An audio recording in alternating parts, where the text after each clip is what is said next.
Dans cette partie du module des grandes fonctions, nous allons parler de la physiologie de l'appareil digestif. Et comme nous l'avons fait pour l'appareil circulatoire, nous allons parler tout d'abord des aspects anatomiques et morphologiques, et par la suite nous parlerons de la physiologie et la régulation de la fonction digestive. Comme introduction, et comme vous le savez, les cellules de l'organisme ont besoin de nutriments comme les glucides, les lipides, les protéines, les vitamines, les sels minéraux et l'eau. Et ces nutriments existent dans nos aliments, mais sous une forme complexe, incapable de traverser les membranes cellulaires.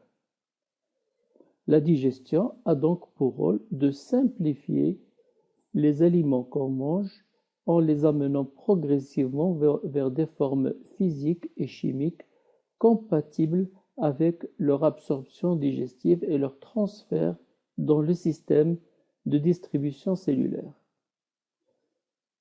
c'est-à-dire le sang et la lymphe. Ce rôle est assuré par le tube digestif dont le fonctionnement peut se résumer en deux aspects très importants.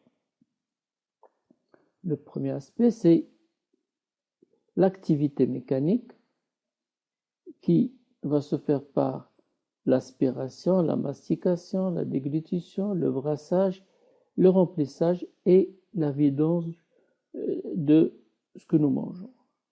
Et le deuxième aspect, c'est l'aspect chimique ou l'activité chimique et biochimique que va subir ce bol alimentaire, surtout l'activité enzymatique faisant intervenir des sucs élaborés par les cellules ou les glandes. L'appareil digestif comprend tout d'abord le tube digestif ou tractus gastro-intestinal, c'est-à-dire bouche, pharynx, œsophage, estomac, intestin grêle et rectum et anus, auxquels s'associent des organes glandulaires qu'on appelle des annexes au tube digestif, tels que les glandes salivaires, le foie, la vésicule biliaire, le pancréas. Les organes glandulaires ne font pas partie du tube digestif, mais ils y sécrètent des substances par l'intermédiaire de canaux qui les relient au tube digestif et que nous verrons par la suite.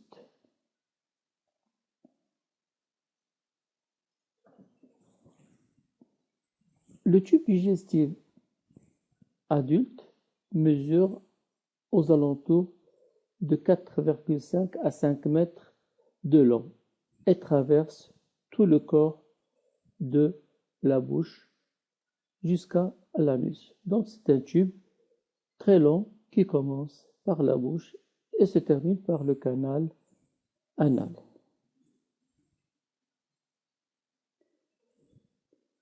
Ces différentes parties qui composent le tube digestif sont inégalement représentées et leurs proportions varient d'une espèce à l'autre.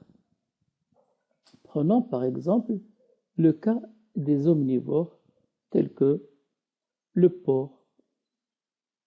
Un omnivore, c'est-à-dire une espèce qui se nourrit de tout, comme le porc. Chez le porc, l'estomac représente à peu près 29% de la totalité du tube digestif. L'intestin grêle représente 33%, c'est-à-dire à peu près 18 mètres de long. Et le grand intestin et le cécam confondus représentent 38% de la totalité du tube digestif. Donc, ici, chez cette espèce, le grand intestin et l'intestin grêle ont une proportion très importante. Si je prends un carnivore, tel que le chien par exemple, chez le chien, l'estomac est prépondérante puisque sa proportion est aux alentours de 63% par rapport au reste du tube digestif. L'intestin grêle ne fait que 23%, 4 mètres, et le grand intestin, c'est comme confondu, 14%. Par contre, chez les herbivores, et je prendrai tout d'abord un exemple d'un estomac monogastrique tel que le cheval,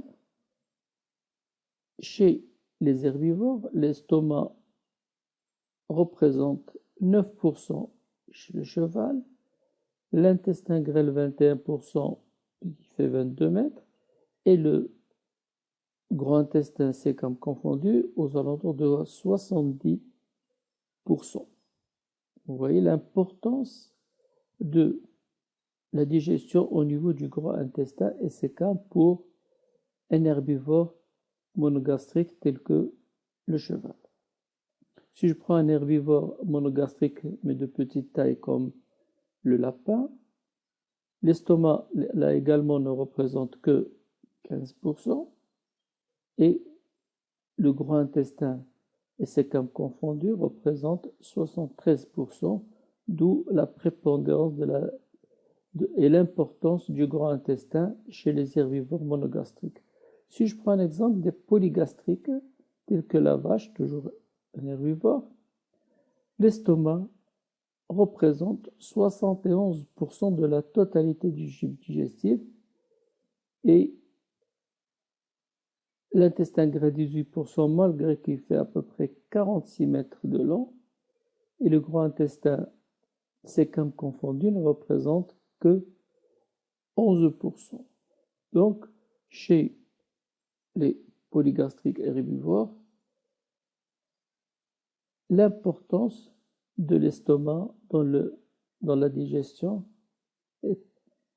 est très visible, vu la proportion que présente l'estomac par rapport aux autres parties du tube digestif. Et on verra par la suite que cet estomac ne joue pas uniquement dans le processus de digestion, mais aussi dans le stockage des aliments ingérés.